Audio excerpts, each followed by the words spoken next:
Hingga kini polisi terus memburu pelaku yang menaruh sianida dalam kopi yang diminum Mirna. Sejumlah saksi sudah diperiksa penyidik Polda Metro Jaya, termasuk beberapa karyawan kafe dan 2 orang teman Mirna, yaitu Hani dan Jessica Wongso.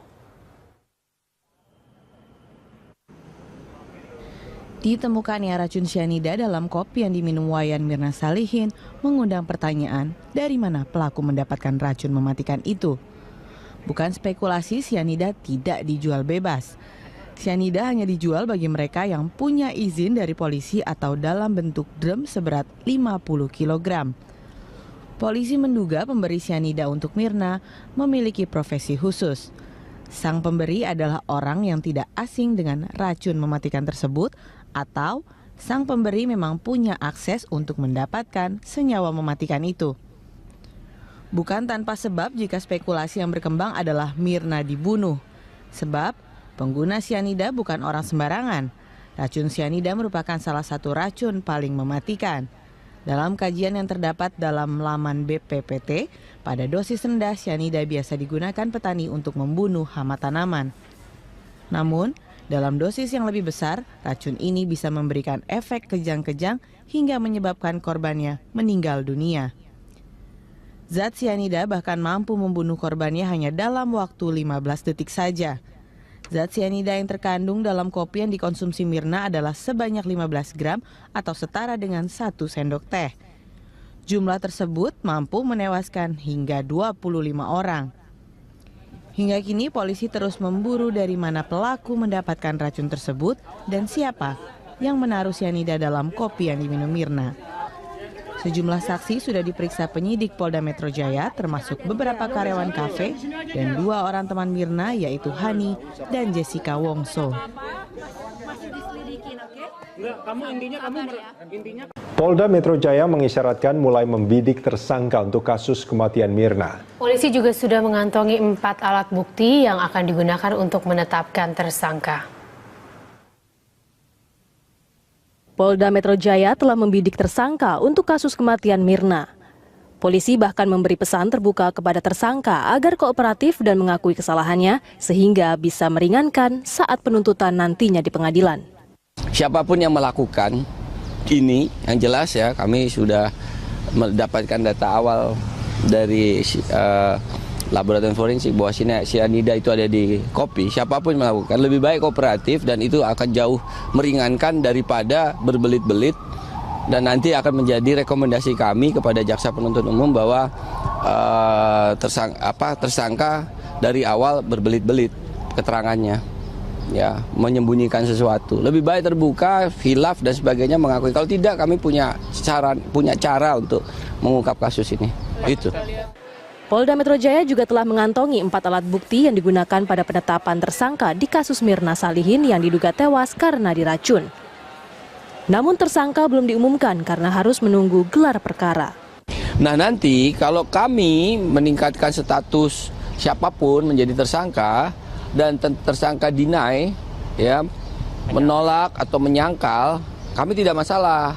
Tapi sudah kami kunci dengan 4 alat bukti yang lain. Nah, 4 alat bukti itu sedang dikerjakan. Keterangan ahli ini adalah alat bukti keterangan ahli ini krusial. Kenapa krusial? Karena petunjuk-petunjuk yang kami miliki, barang bukti yang kami miliki adalah barang bukti mati. Kopi itu kan barang bukti mati. TKP barang bukti mati. Nah, supaya hidup, ya, kemudian dia harus dibicara, maka yang membuat itu bicara adalah ahli. Nah, ahli sudah kami periksa 2. Namun berita acaranya belum keluar. Dari kemarin kami sudah sampaikan mohon bersabar. Tadi malam saya sudah bicara langsung dengan Kapus Lafor, sudah bicara dengan ahli laboratorium psikologi forensik yang memeriksa. Beliau meyakinkan hari Senin akan keluar. Gelar perkara diperlukan untuk menentukan pasal yang akan disangkakan terhadap pelaku, sekaligus mengungkap terjadinya tindak pidana secara tuntas sebelum diajukan ke penuntut umum. Sementara itu, di kasus Mirna, polisi telah memeriksa sejumlah saksi yang berasal dari keluarga dan teman Mirna. Polisi juga telah melakukan olah tempat kejadian perkara untuk mengusut penyebab meninggalnya Mirna. Tim Liputan Berita 1.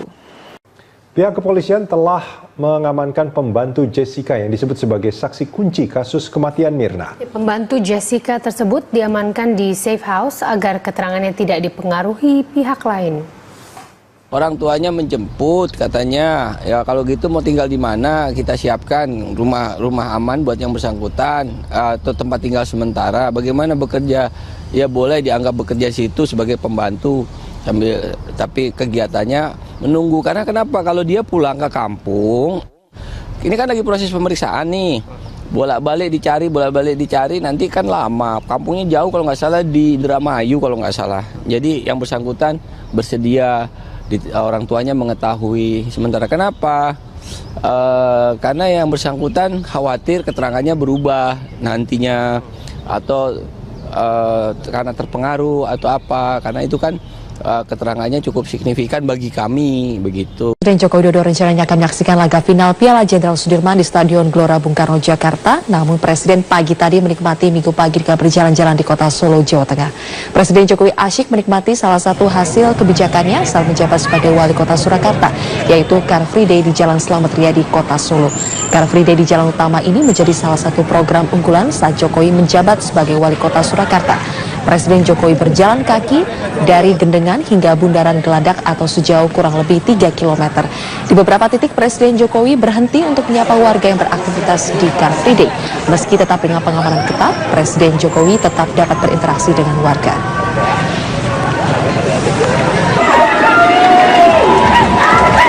Demikian.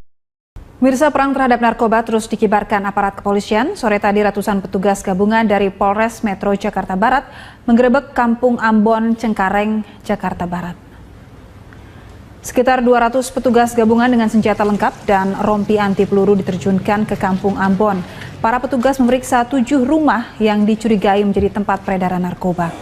Penggerebekan yang dipimpin langsung oleh Kapolres Metro Jakarta Barat berhasil menangkap 2 orang yang diduga sebagai pengedar narkoba. Petugas juga menyita 2 pucuk samurai, 2 paket sabu, dan beberapa bom. Guna penyelidikan, kedua orang yang ditangkap dibawa ke Mapolsek Cengkareng, Jakarta Barat. Perang terhadap narkoba akan terus dilakukan oleh kepolisian sampai Indonesia bersih dari narkoba.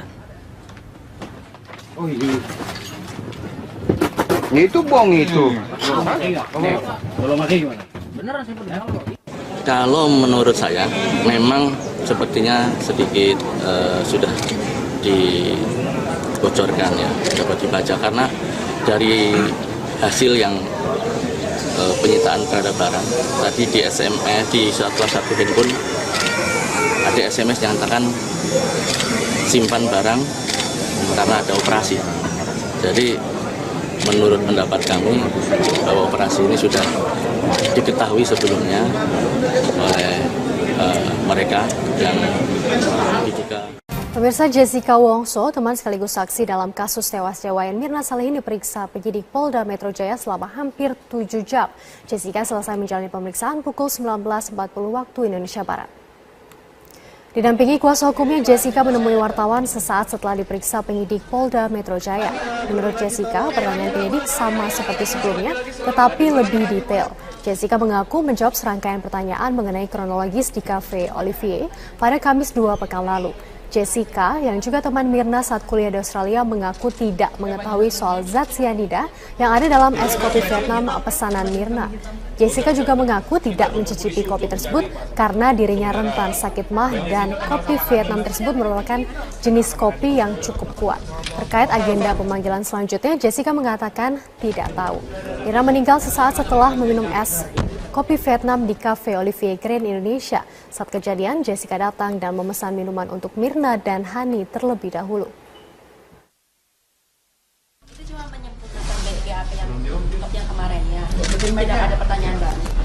Tanya yang lebih detail aja. Yang disempurnakan pertanyaan poinnya apa itu? Seperti yang di BAP aja ya, kronologinya. Memang kronologinya seperti apa sih? Kenapa? Kronologinya masih sama seperti yang biasa-biasa. Ada ditanya soal celana? Mungkin? Tidak. Tapi soal yang celana dibuang itu kamu emang... Oh, saya tidak bisa komen itu. Kalau polisi tidak tanya, saya tidak bisa.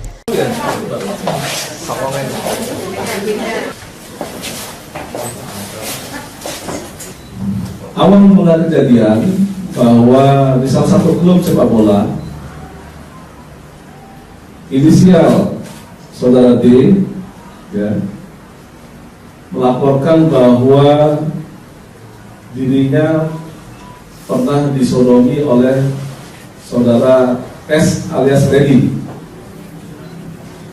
TKP-nya yaitu di salah satu rumah di daerah Sidobatani Ngeplak, Sleman.